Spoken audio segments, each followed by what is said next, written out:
Di sudut terpencil dunia, tersembunyi di balik kabut tebal dan hutan purba yang tak terjamah, terdapat sebuah legenda yang dibisikkan dari generasi ke generasi. Kisah tentang sebuah tempat ajaib, sebuah sumber mata air yang mampu mengembalikan masa muda bagi siapapun yang meminum airnya. Legenda ini dikenal sebagai air mancur awet muda. Cerita ini dimulai berabad-abad yang lalu, ketika dunia masih dipenuhi keajaiban dan misteri. Di sebuah kerajaan yang makmur, hiduplah seorang raja yang bijaksana namun usianya semakin menua. Kekuatan dan kebijaksanaannya perlahan terkikis oleh waktu. Sang raja memiliki segalanya, kecuali satu hal yang paling ia dambakan, masa muda yang telah hilang. Suatu malam, seorang pengembara tua datang ke istana, membawa sebuah peta kuno yang lusuh. Ia bercerita tentang sebuah mata air tersembunyi di negeri antah berantah, yang airnya berkilauan seperti berlian cair dan memiliki kekuatan untuk memutar balik waktu. Tergoda oleh janji keabadian, sang raja mengumpulkan para satria terbaiknya.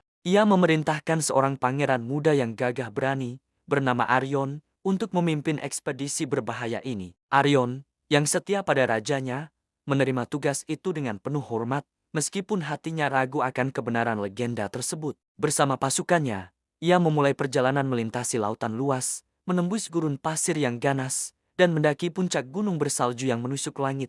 Perjalanan mereka penuh dengan rintangan. Mereka harus menghadapi badai dahsyat di lautan yang hampir menenggelamkan kapal mereka. Di hutan belantara, mereka bertarung melawan makhluk-makhluk mistis penjaga tanah suci dan memecahkan teka-teki kuno yang ditinggalkan oleh peradaban yang telah lama punah. Banyak satria yang gugur di tengah jalan, menyerah pada keputusasaan atau menjadi korban dari bahaya yang mengintai di setiap sudut. Namun, Arion tidak pernah goyah. Semangatnya terus menyala, didorong oleh sumpahnya kepada sang raja. Setelah berbulan-bulan penuh perjuangan, hanya Arion dan beberapa pengikutnya yang paling setia yang tersisa. Akhirnya, mereka tiba di sebuah lembah tersembunyi yang tak pernah tersentuh sinar matahari langsung. Udara di sana terasa sejuk dan murni, dipenuhi aroma bunga-bunga aneh yang tak pernah mereka lihat sebelumnya. Di tengah lembah itu, di bawah naungan pohon raksasa yang usianya ribuan tahun, mereka menemukannya. Sebuah air mancur yang terbuat dari bebatuan kristal, memancarkan cahaya kebiruan yang lembut. Airnya mengalir dengan tenang,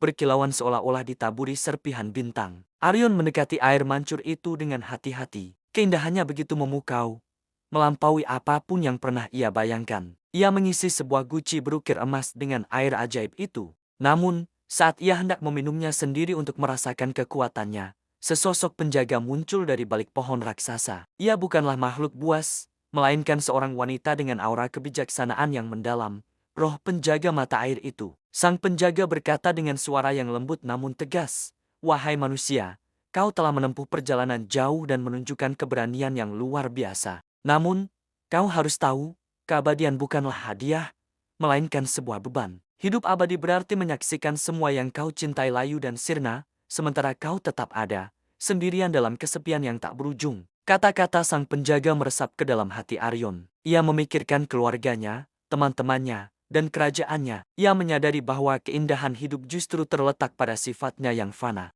Setiap momen menjadi berharga karena ia tidak akan terulang kembali. Pertumbuhan, perubahan, dan bahkan penuaan adalah bagian dari siklus alam yang indah. Mengejar keabadian berarti menolak esensi dari kehidupan itu sendiri. Dengan pemahaman baru ini, Arion berterima kasih kepada sang penjaga. Ia memutuskan untuk tidak meminum air itu. Ia hanya akan membawa guci berisi air tersebut kembali kepada rajanya, bukan sebagai obat untuk masa muda, tetapi sebagai bukti perjalanannya dan pelajaran berharga yang ia dapatkan. Ia akan memberitahu rajanya bahwa kebijaksanaan sejati bukanlah tentang hidup selamanya, tetapi tentang menghargai setiap detik kehidupan yang kita miliki. Arion kembali ke kerajaannya sebagai seorang pahlawan yang berbeda. Ia tidak membawa kembali masa muda dalam sebuah guci, tetapi ia membawa pulang kebijaksanaan yang jauh lebih berharga. Sang raja, setelah mendengar cerita Arion dan merenungkan kata-kata sang penjaga, akhirnya menemukan kedamaian. Ia memerintah sisa hidupnya dengan lebih bijaksana, menikmati setiap momen bersama rakyat dan keluarganya. Guci berisi air awet muda itu kemudian disimpan di ruang harta karun istana, sebagai pengingat abadi akan pelajaran berharga tersebut. Legenda air mancur awet muda pun terus hidup, bukan lagi sebagai kisah tentang perburuan keabadian, tetapi sebagai cerita tentang penemuan makna sejati dari kehidupan. Sebuah pengingat bahwa keindahan hidup tidak ditemukan dalam hidup selamanya, tetapi dalam bagaimana kita menjalani waktu yang telah diberikan kepada kita. Hingga hari ini, Banyak yang masih percaya bahwa air mancur itu benar-benar ada, tersembunyi di suatu tempat, menunggu untuk ditemukan. Namun, mungkin air mancur awet muda yang sesungguhnya bukanlah sebuah tempat, melainkan sebuah pemahaman di dalam hati kita. Kemampuan untuk menemukan kebahagiaan dan makna di setiap tahap kehidupan, itulah keajaiban yang sesungguhnya. Terima kasih telah menyimak kisah ini. Jangan lupa untuk subscribe agar tidak ketinggalan cerita-cerita legendaris lainnya dari kami. Sampai jumpa di video berikutnya.